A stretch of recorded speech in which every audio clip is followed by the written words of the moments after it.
Estudar Joel, gente.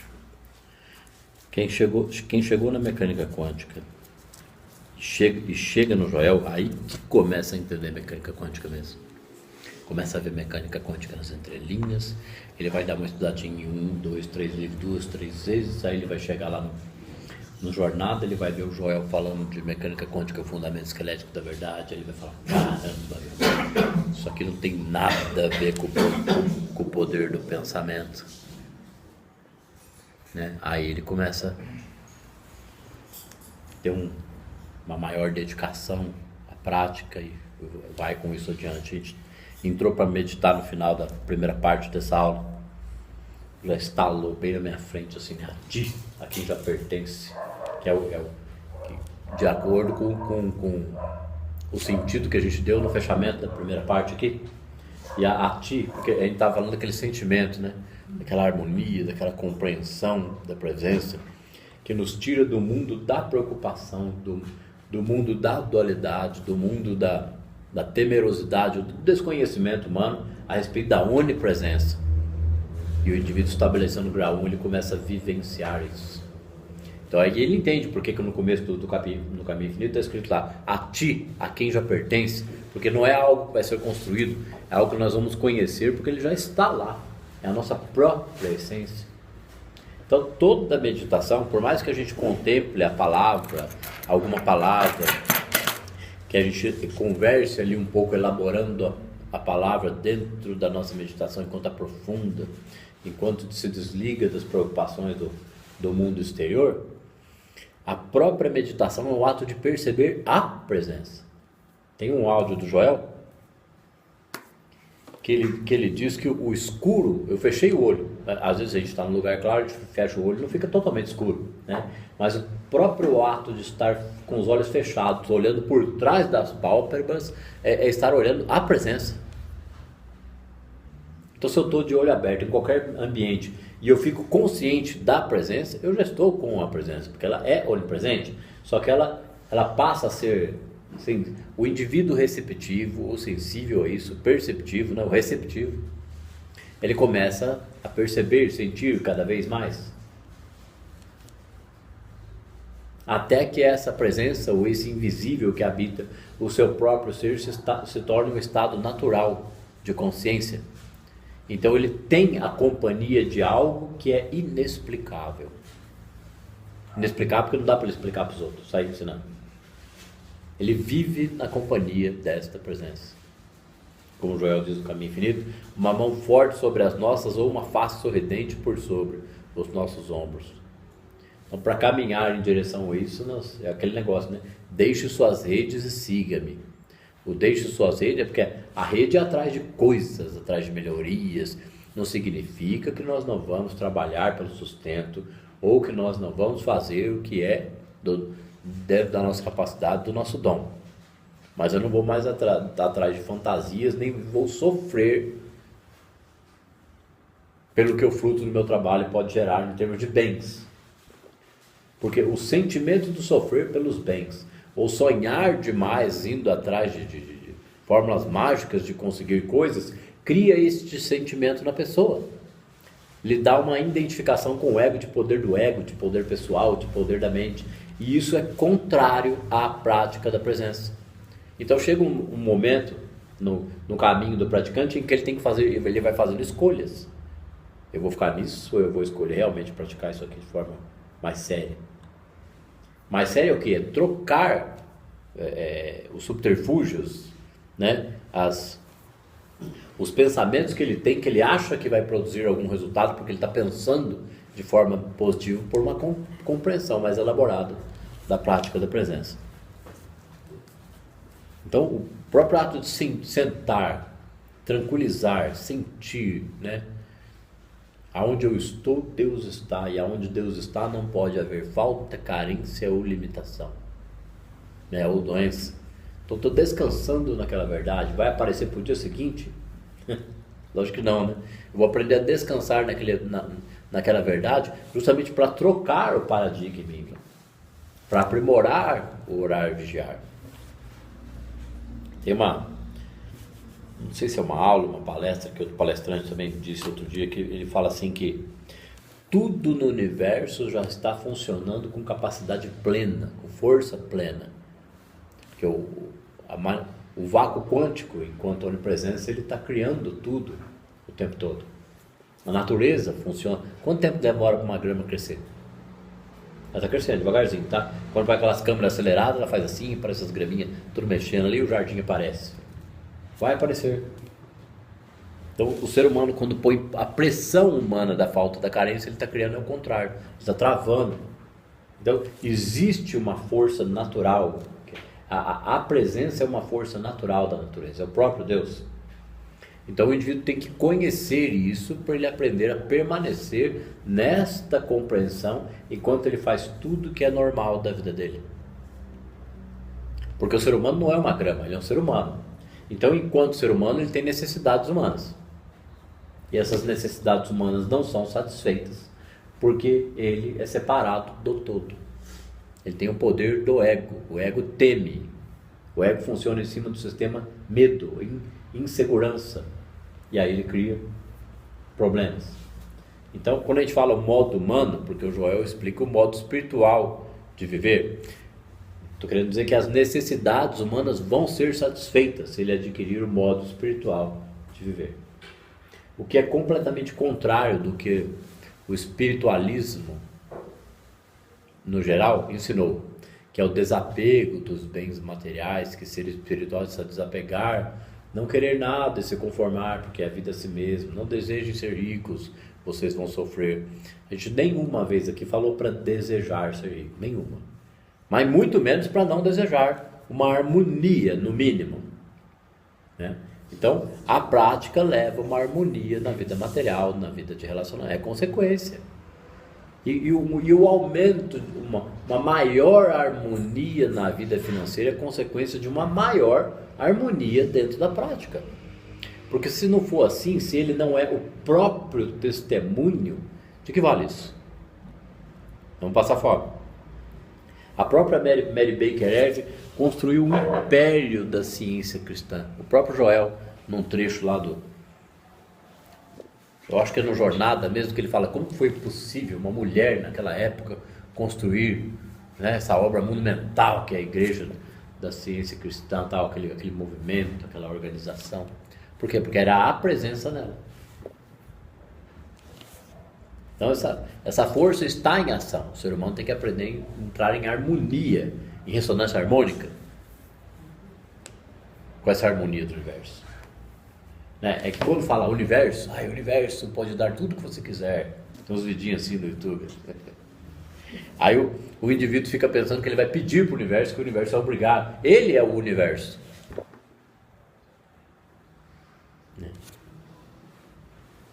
Vamos dar sequência aqui.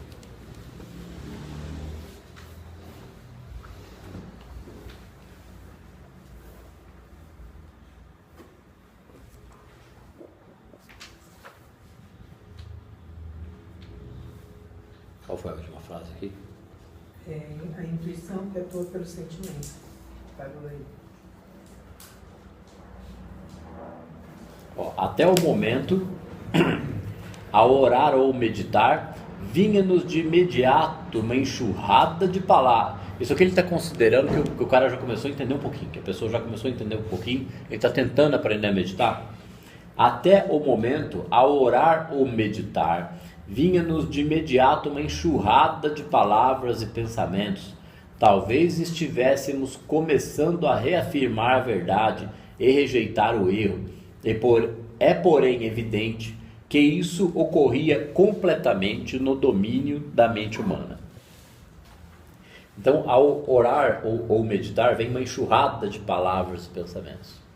Se for totalmente no modo humano, do Deus do externo, vem mais ainda. Porque aí ali ele reza pedindo, né?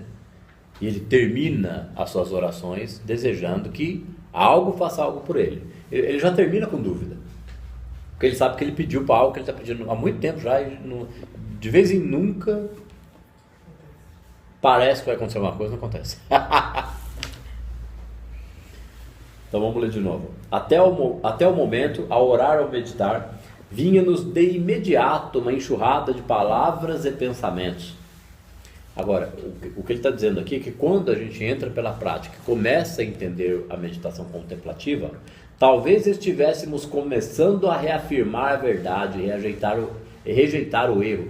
Quando eu começo a afirmar a verdade pela meditação, contemplando a palavra dentro da meditação, eu estou reafirmando a verdade para mim mesmo, tentando me convencer daquilo. Né? O refinamento disso é elaborar a palavra da verdade dentro da meditação contemplativa e descansar nela, permitir que um descanso venha daquilo ali. Né? Como eu digo, a meditação contemplativa é muito particular, né? Um processo muito individual. O indivíduo tem que ler, reler, ouvir áudios, descansar, meditar. A própria graça dá conta do aprimoramento na meditação contemplativa, porque ele tem que ter a capacidade de contemplar a palavra, percebendo o sentido daquelas palavras, e aquilo tira ele completamente da vida humana. Ele não é levado a pedir temerosidade, solicitações, nada. Ele vai compreender o sentido da verdade dentro da meditação e descansar naquilo. Então, com algum tempo de prática, ele chega a momentos de descanso dentro da meditação, um relaxamento que chega até ele, né? Ele está ali contemplando, de repente vem um descanso maior, surge assim. Aquilo ali é a presença. O próprio Joel fala, uma luz pode começar a dançar na frente dele ali, aquilo ali é a presença. Pode acontecer raramente ele perceber uma luz maior por poucos segundos, ou menos que um segundo, mas ele não deve desejar essas experiências, porque o Joel fala que o próprio escuro da meditação já é a presença. Ele fala, realiza isso em tua consciência, você está na presença. Então é estar consciente disso e poder descansar. Estou numa presença amorosa, que faz parte da natureza do meu próprio ser. Elaborar isso dentro da meditação contemplativa permite atingir esse estado de sentir, porque é verdade. Eu estou desistindo de produzir coisas mentais, porque eu estou cedendo a algo que já é natural do ser humano. Professor, ele era bem cuidadoso em relação até essa questão da gente não se apegar nem com esses efeitos, com a vou, né? Não, agora eu vou praticar para de repente ter aquela sensação daquela luz, daquele... O João era muito cuidadoso para que isso não, de repente, não se tornasse um apego. Né? Um apego. Para porque deixar a gente focado, né? Porque pode ter muitas meditações que não vai sentir nada, não significa que não teve presença ali. Estou ali quietinho, de olho fechado, estou na presença, ponto final. Descansa naquilo. Do mesmo jeito que a gente está fazendo umas mais compridinhas, umas mais curtinhas aqui na aula, isso a gente vai trazendo para o dia a dia. Aquilo que o Tolkien fala também nos livros dele, quando você está no seu corpo, sentindo o seu corpo, você está na presença. Exatamente. Você sente o ambiente, sente tudo. Se você está reconhecendo o seu ser como divino, você está reconhecendo a realidade verdadeira do seu ser. Nos casos de Jacó fala isso. Eu sou um ser divino. Você não precisa só estar em meditação para estar em presença. Está esperto. No horário vigiar. Então pode acontecer da gente meditar sem querer.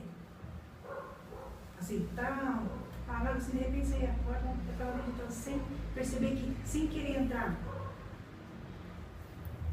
Desperto, você fala? Sim. Sem estar em meditação com o olho fechado, ali está orando e vigiando. O que a gente chama de meditação acordada é o orar e vigiar, porque a meditação propriamente dita é o recolhimento interno. Pode chamar de meditação? Até pode, mas não é orar e vigiar. Porque senão mistura as coisas e as pessoas acham que pode meditar o tempo todo, pode desconsiderar o recolhimento. E aí é um erro tremendo. Então é melhor separar bem as coisas. Uma meditação acordada é orar e vigiar.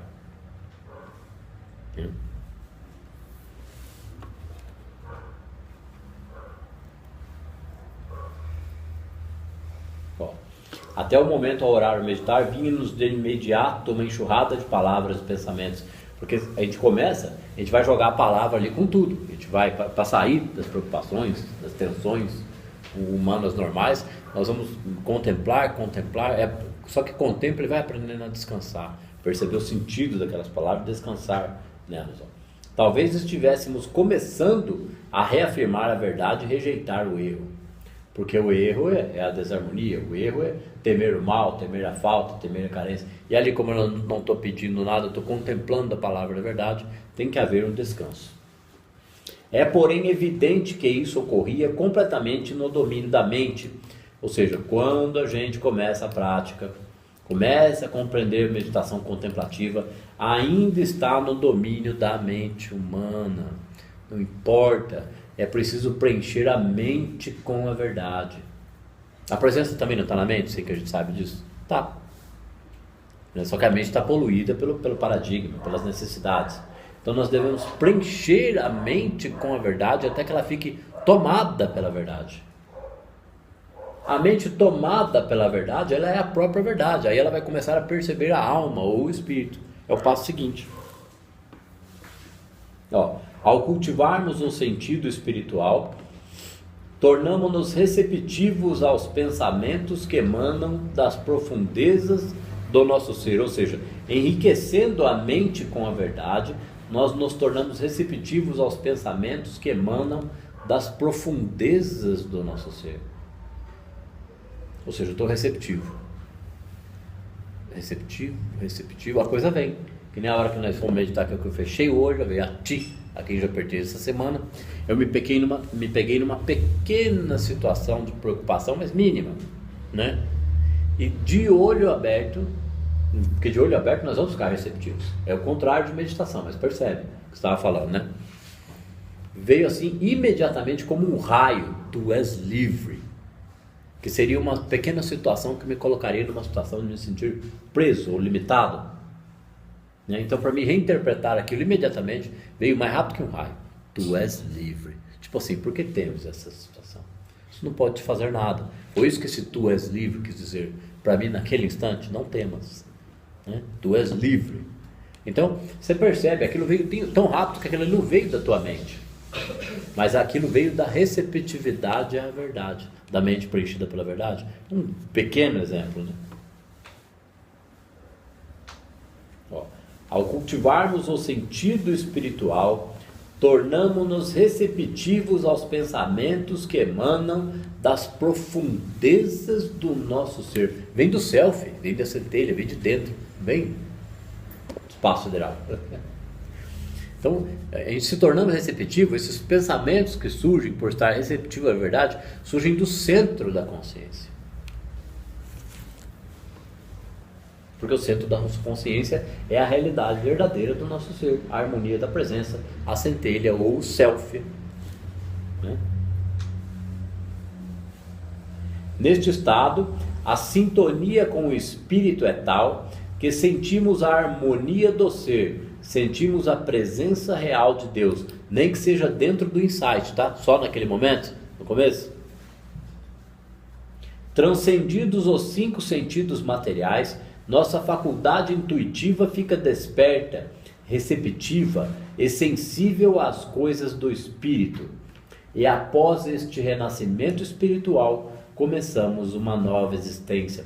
Sempre que me parece, fica claro para mim que determinado aspecto que está vindo aqui é estabelecimento do grau 1, eu mostro para vocês. Isso aqui é estabelecimento do grau 1. Ou seja, enquanto eu ainda estou nervoso, irritado, projetando, preocupado com as minhas coisas, não vou fazer tal coisa para me atrapalhar nesse momento, não sei o quê, mas que saco! Nossa, como está distante da prática. Porque ali não há receptividade, certo? Quando ele se torna receptivo, presta um pouco de atenção, se não dá para ajudar, para coisar, ele conversa mais com calma. Mas normalmente, se ele fizer o contrário, tentar ajudar, ele se torna mais receptivo ainda. E aquele problema que ele queria resolver por pressão, vai ser resolvido mais fácil. Em vez de ele pôr pressão ali, ele for lá e ajudar. É um exemplo, né? Aqui, ó. Neste estado, a sintonia com o espírito é tal. Que estado? De cultivar o sentido espiritual. Neste estado, a sintonia com o espírito é tal que sentimos a harmonia do ser. Então, quanto mais eu estiver dentro da prática, mais harmonia eu vou sentir. Sentimos a presença real de Deus. Transcendidos os 5 sentidos materiais, nossa faculdade intuitiva fica desperta. Ou seja, transcender os 5 sentidos não é desconsiderá-los, mas que eles estejam todos eles a serviço desse sexto. Porque o sexto sentido seria o pensamento. Só que o pensamento poluído pelos 5 sentidos, é simplesmente um pensamento humano. Se tudo que eu capto com os 5 sentidos é refinado pela prática, o meu pensamento vira o sexto sentido, porque eu estou receptivo à verdade. Transcendidos os 5 sentidos materiais, o que é transcender? Não é abandoná-los, é colocá-los a serviço da intuição. Nossa faculdade intuitiva fica desperta, receptiva.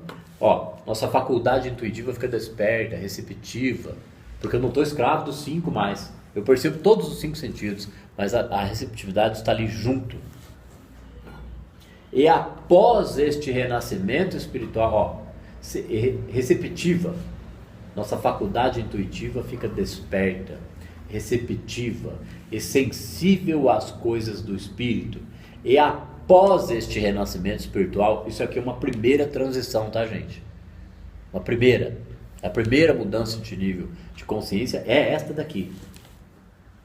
E após este renascimento espiritual, começamos uma nova existência. Não significa que a partir daqui ele transcendeu totalmente, atingiu o grau 3. Não, a partir dali ele começa uma nova existência. A partir dali ele está construindo o Dharma. A partir dali ele está se libertando do paradigma. O paradigma vai continuar, a vida emocional de ego vai continuar ali. Ele vai observar com muito mais atenção o inimigo, o ego.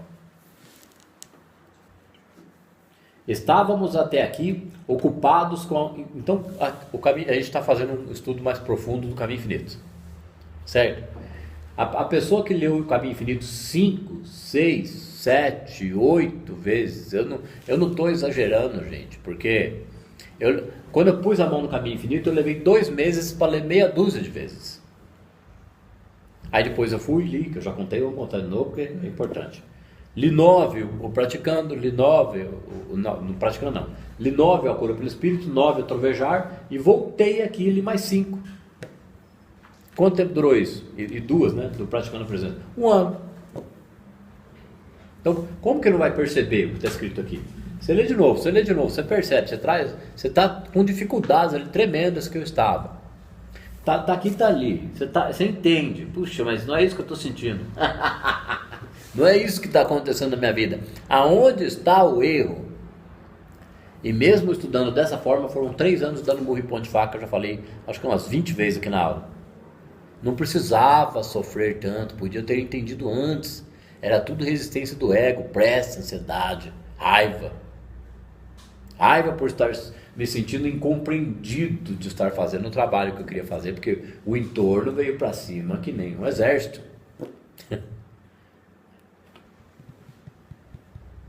Se eu estivesse mais debilitado como eu estava aos 30, com certeza tinham me internado. Né? Ficou louco. Aqui. Estávamos até aqui ocupados com a palavra, por isso que a gente trata isso no sigilo do secreto. Eu estava tratando ainda, espalhando um pouco, tentando mostrar que eu estava correto e eles erravam. Um erro grosseiro de prática. Né? Mas por quê? Aquilo estava vindo tão forte em mim e eu estava me isolando para fazer aquilo e o entorno que existia ao meu redor colocou uma pressão enorme. Não, você não pode fazer isso, tem que cuidar de suas coisas, tal, isso aqui, tal. Tá com louco, tá esperando que eu milagre? Né? Então, que nem o Joel fala, né? Devemos, diante das circunstâncias adversas, devemos nos manter o mais quietos possível. Mesmo ali, com um atrito inicial, foi o melhor que eu pude fazer. Antes eu teria provocado mais atrito ainda, então foi um atrito menor, mas eu fui saindo cada vez mais do atrito com o estudo. até que não houvesse atrito nenhum, mesmo com resultado zero. O resultado vem depois. Eu não faço isso aqui para ter resultado, eu faço isso aqui para estabelecer essa consciência. O resultado ele é percebido na vida comum, em algum grau, e ele vai vindo e ele vai vindo. Estávamos até aqui ocupados com a palavra da verdade, e daqui em diante nos ocuparemos apenas com o Espírito da verdade. O Joel aqui não é muito fácil perceber aqui que ele está entendendo aqui que o indivíduo já está estudando o negócio e ele está querendo estabelecer a prática, porque no caminho a gente só vai ver ele falar de grau 1, grau 2, grau 3 no único livro, não sei se ele fala em mais algum lugar, Samira, se você já viu, só no parênteses na eternidade ou em um tequinho e outro de um áudio, e ele não explica, tipo assim, se virem para entender esse negócio. Certo? Porque o indivíduo tem que tirar suas próprias conclusões, aquilo que eu estava falando. Ler isso aqui 7, 8, ler o outro 2, 3, é tirar as próprias conclusões diante das dificuldades individuais dentro da prática. O indivíduo percebe em suas emoções, cara, de acordo com o que o Sandro fala, eu ainda me sinto tão inseguro diante da vida, tão temeroso, ou ainda tenho tanto incômodo com fulano, cicrano ou beltrano, o que isso tem errado? Tenta entender aqui. É quando o indivíduo faz essa avaliação interna dos seus desconfortos que ele trabalha a sombra através disso daqui. Não tem outro jeito.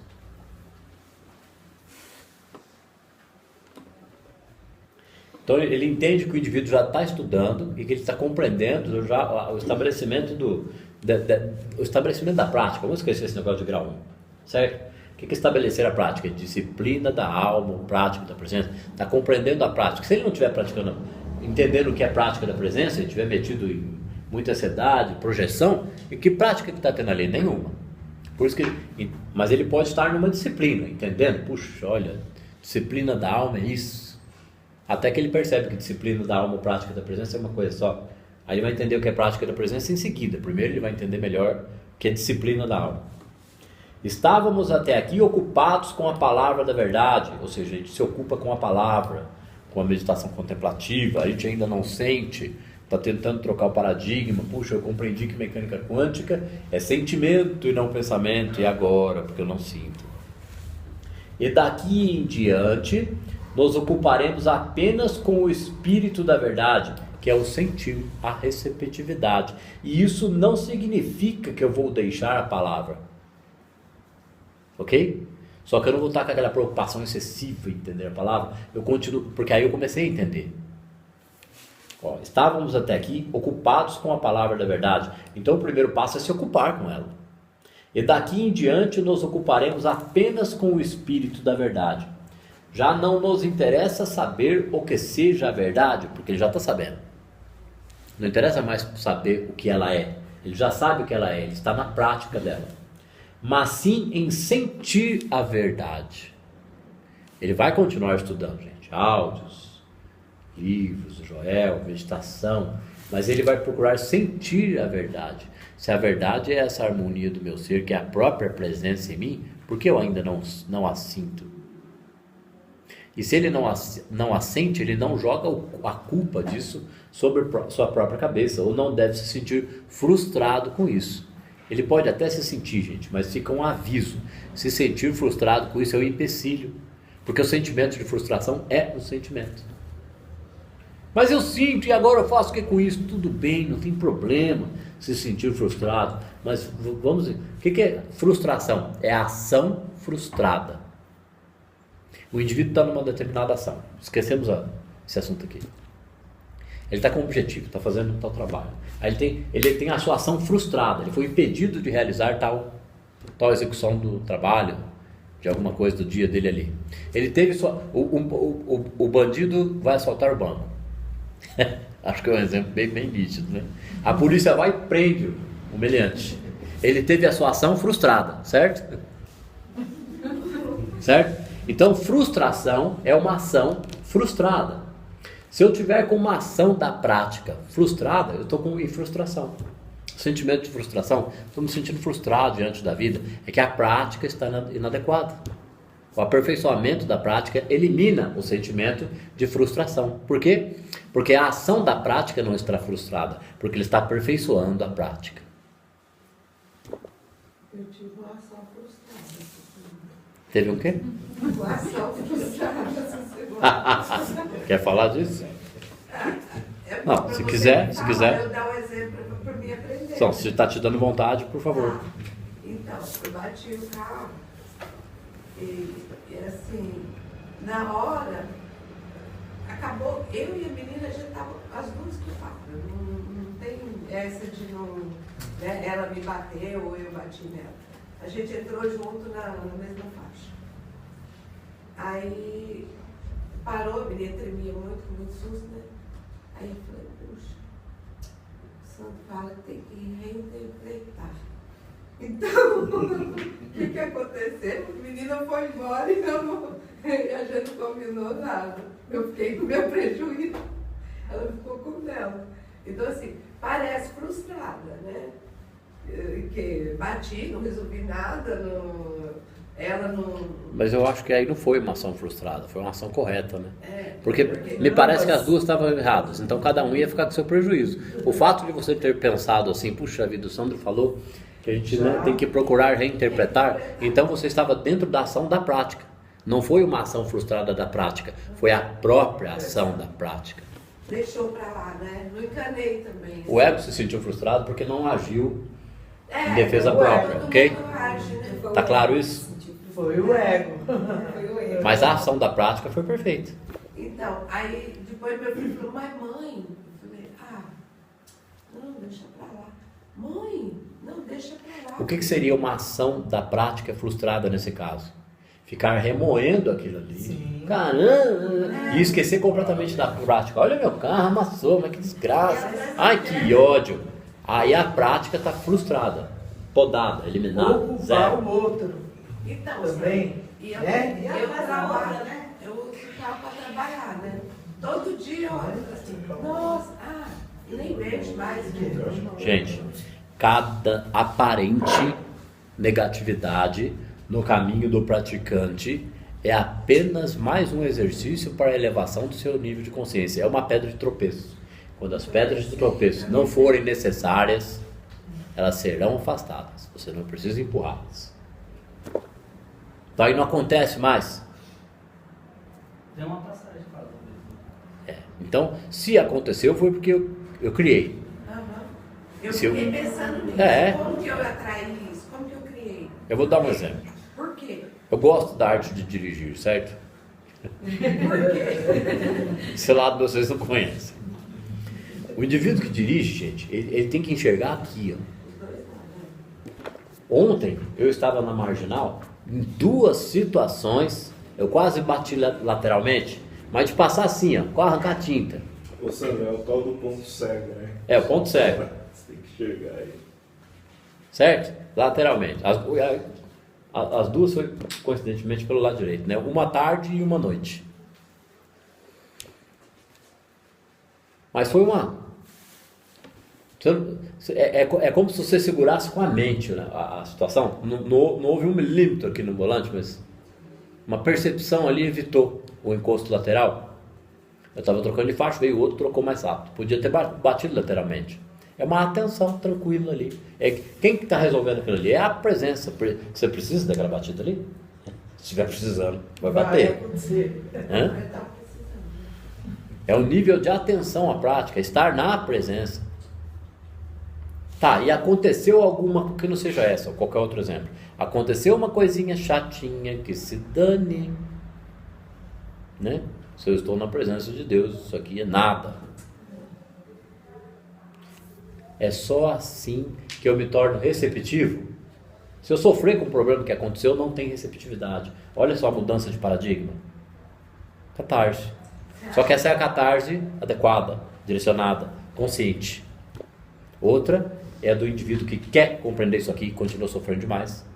Ou é dos indivíduos que nem conhecem isso aqui e estão no sofrimento com um monte de problemas. Catarse de qualquer jeito. Você acha que eu aprendi alguma Eu acho que foi bem tranquilo para você. Não, porque... Lógico, Mas é pra- só o fato de você ter pensado isso, puxa, ele fala que a gente tem que Naquele reinterpretar.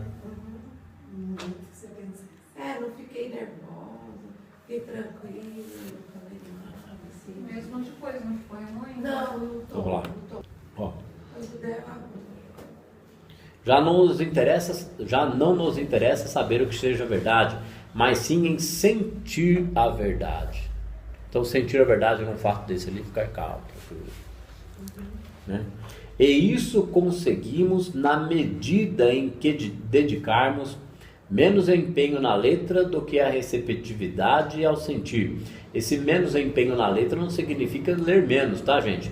Mas significa que o indivíduo não vai dar dependente da leitura para ter um pouco de compreensão só naquela hora que ele lê. Ele fala, puxa, faz todo sentido isso aqui. Passou 5 minutos, acabou. Porque no começo é desse jeito, tá? A hora que está lendo faz todo sentido. E a hora que está na vida de rotina, aquele some. Como eu já vi exemplo disso no atendimento. E de gente que largou o atendimento. Falou, Sandro, a hora que eu estou lendo faz todo sentido. Mas depois o resto do dia minha vida é um caos. Então, passar para o passo seguinte disso, ó. E isso conseguimos na medida em que dedicarmos menos empenho na letra do que a receptividade ao sentir. Está implícito, escondido aqui na frase, mas ele está dizendo que tem que haver um empenho na receptividade ao sentir do mesmo tamanho dela. E depois até maior.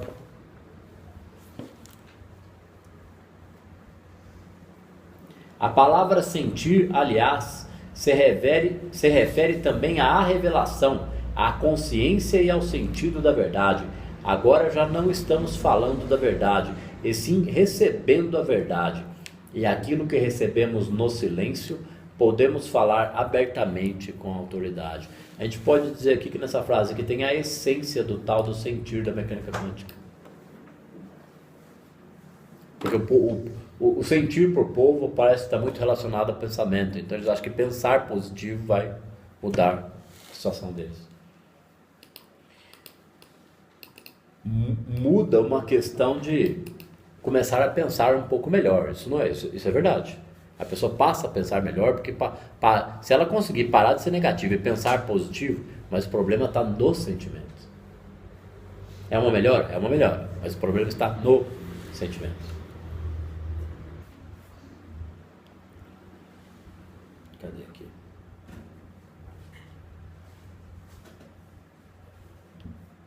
Ó. A palavra sentir, aliás, se refere também à revelação, à consciência e ao sentido da verdade. Então, a consciência da verdade é o sentir a verdade. E para sentir a verdade, eu tenho que estar com o primeiro toque do sentir da verdade na pessoa é na consciência. E a consciência é uma coisa completamente abstrata. Então ele de forma totalmente abstrata tem que ter compreendido a verdade. E isso está no campo do intelecto. E isso não vem para o sentimento da noite para o dia. Por quê? Porque está no campo do intelecto, mas quem está no domínio da emoção? O ego. A ação instintiva, reptiliana, mente reativa, como diz a Dianética, tanto faz. Ele tem a tendência a reagir. Agora já não estamos falando da verdade, e sim recebendo a verdade.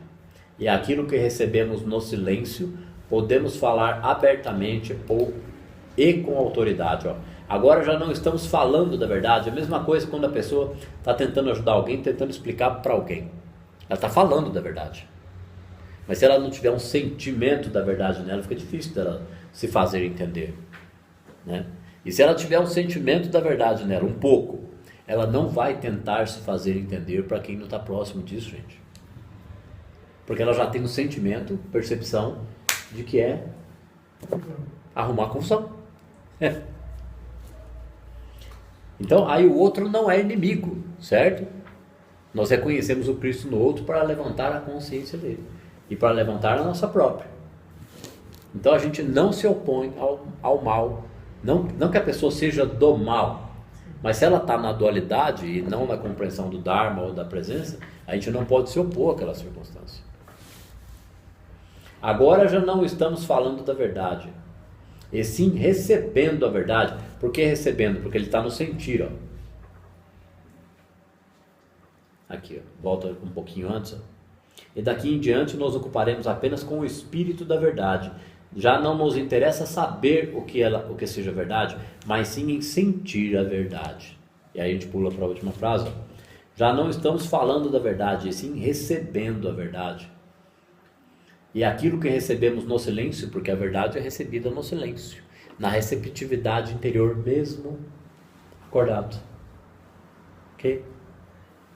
Então, o orar e vigiar muito aprimorado, gente, ele é quase a meditação contemplativa. Eu só não gosto de chamar de meditação, porque eu acho que o ato de meditar propriamente dito é o recolhimento interior. São caras de conforto. Senão o pessoal pode fazer... O pessoal que está começando pode fazer confusão e ficar preso num meditar de orar e vigiar.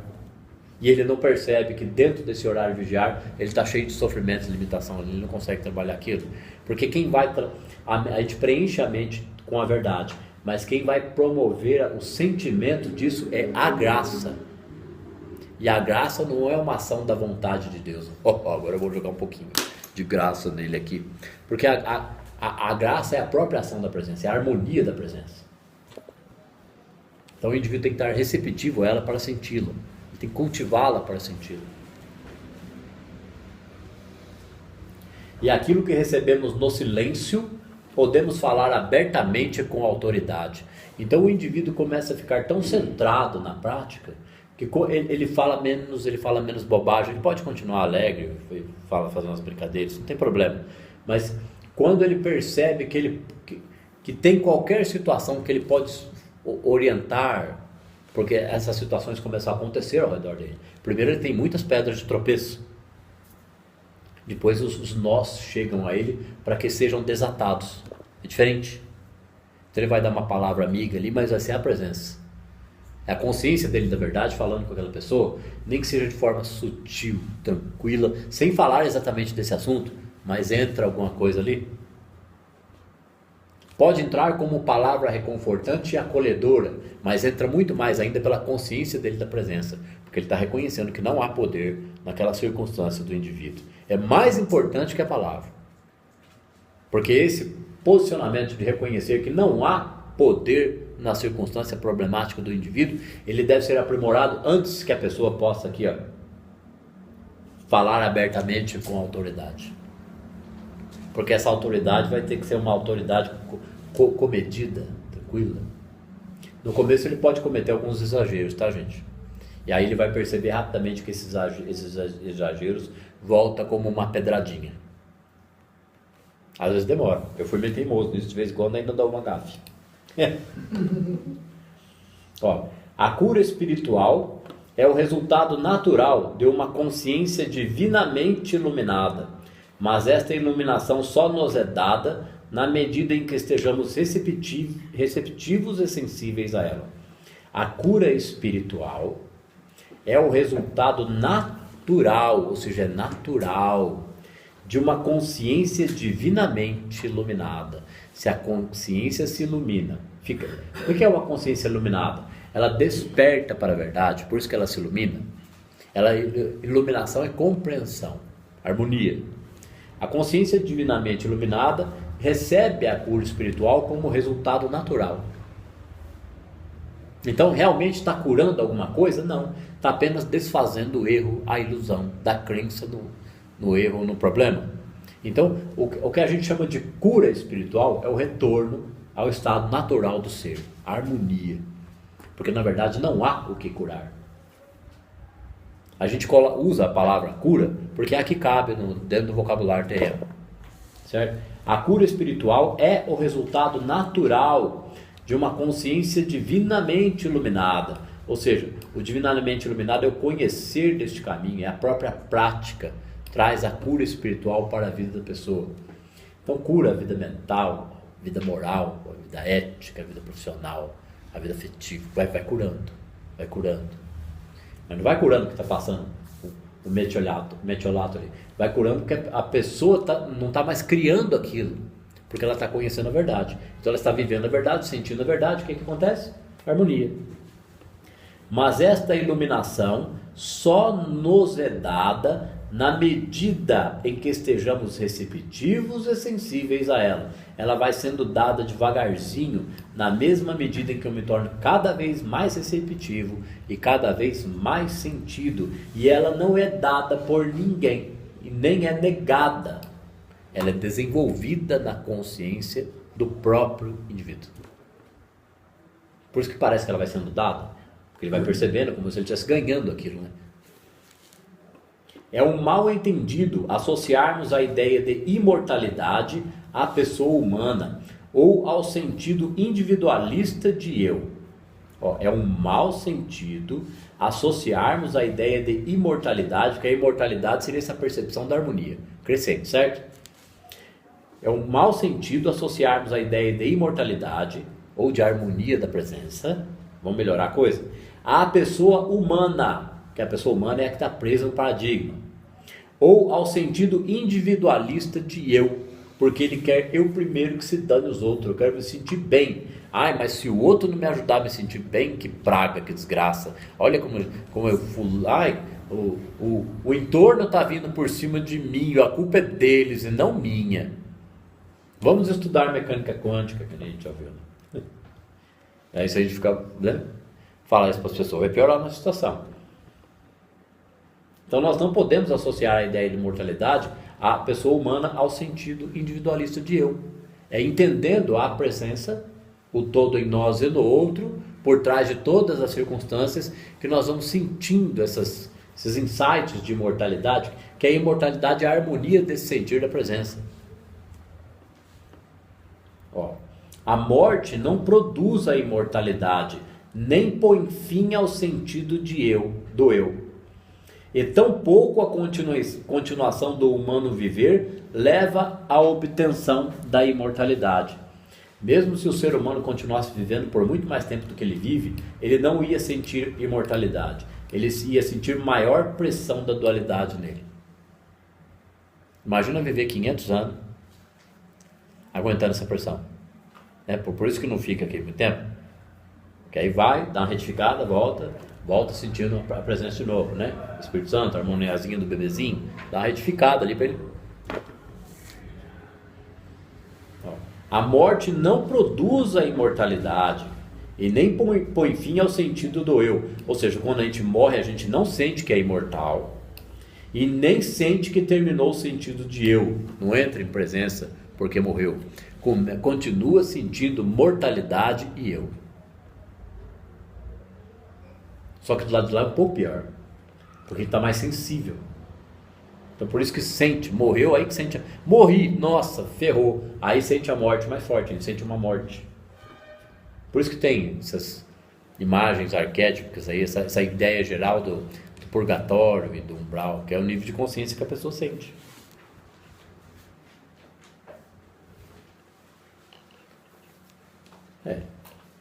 Vamos meditar 2 minutinhos. E aí a gente não vai demorar nada, nem vai doer. A gente vai terminar, é menos de meia página, capítulo 1, vai ser breve. A gente está dentro. Até que hora que vai isso aqui mesmo? Até a 1, né? Tá suave.